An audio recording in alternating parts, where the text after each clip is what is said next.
On vous le dit partout, les protéines sont hyper importantes à augmenter en cas de pratique sportive. Cela dit, ce n'est pas le seul élément à prendre en compte. Peut-être que vous vous entraînez dur, que vous mangez suffisamment de protéines, et pourtant vos muscles stagnent. Votre morale n'est pas au top, vous restez fragile face aux infections hivernales. L'une des raisons, c'est que les acides aminés provenant de vos protéines ne sont pas complètement envoyés vers vos muscles et sont utilisés pour produire de l'énergie. Et pendant ce temps-là, le cerveau, le système immunitaire, meurt de faim, est en manque d'acides aminés, de protéines. Ce qu'il faut bien savoir, c'est que les acides aminés, oui, peuvent être utilisés pour faire de l'énergie, mais à ce moment-là, ça sera au détriment des autres fonctions, généralement plus importantes. La priorité pour produire de l'énergie, on le sait, c'est les glucides, le glucose. C'est le plus rapide à convertir. Ensuite vient les graisses, les lipides. C'est un peu plus lent, mais c'est quand même pas mal pour l'énergie durable. Et en dernière option vient les acides aminés. Et c'est un peu dommage quand même de gaspiller quelque part ces acides aminés pour produire de l'énergie, alors qu'ils ont des rôles bien plus importants dans le reste du corps. En fait, si vous manquez de glucides, le cortisol va crier. Il va demander de décomposer les muscles pour libérer les acides aminés et les convertir en énergie, en glucose. C'est le catabolisme protéique. Mais c'est encore plus grave qu'on ne le pense. Voici ce qu'il se passe vraiment. La première conséquence, vous l'aurez compris, c'est la fonte de masse musculaire. La deuxième conséquence, c'est un effondrement au niveau des neurotransmetteurs. On a donc un impact au niveau neurologique. En effet, la dopamine dépend de l'acide aminé tyrosine.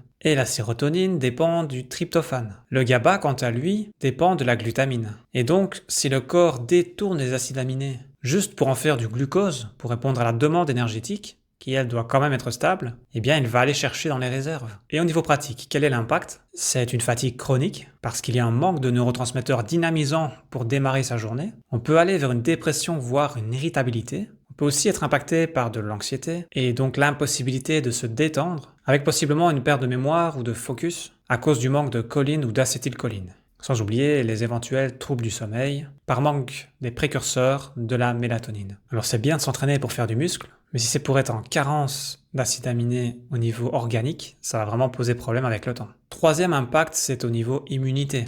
En effet, que ce soit les anticorps, les cellules immunitaires au sens large ont besoin d'acides aminés pour fonctionner. C'est grâce à ça qu'elles sont construites d'ailleurs. Et donc si le système immunitaire est en manque d'acides aminés, vous avez moins de défense et donc vous êtes plus susceptible de tomber malade plus souvent et plus longtemps. On arrive donc dans un cercle vicieux. Imaginez, vous vous entraînez à fond 2 semaines, puis vous tombez malade, vous vous arrêtez 10 semaines, et bien vous perdez d'autant plus de masse musculaire, ce qui va vous faire perdre vos acquis. Alors tout ça n'est pas juste théorique, mais bien scientifique. Les études de leucine et catabolisme protéique montrent que l'apport glucidique réduit le besoin de dégrader les protéines pour de l'énergie. Cela étant dit, maintenant, que faire globalement au quotidien ? Comment se protéger de ce vol d'acides aminés pour faire de l'énergie? Eh bien, vous l'aurez compris, il va falloir augmenter les glucides, les bons glucides, au bon moment de la journée. Il s'agit au moins de remplir les réservoirs de glucose. On a en effet du stockage au niveau du foie, des muscles, et donc plus on a de muscles, plus on peut stocker de glycogène en réserve, pour déjà éviter ce problème. S'il y a assez de glucose, il n'y aura pas de catabolisme mais plutôt de l'anabolisme. On va optimiser la phase de construction, que ce soit des muscles, des neurotransmetteurs, des anticorps et autres cellules immunitaires, ou encore de la créatine, de la carnitine, bref, pouvoir répondre aux demandes nécessaires pour bien fonctionner. Je ne vais pas rentrer dans les détails ici parce que c'est vraiment à individualiser, à personnaliser en consultation,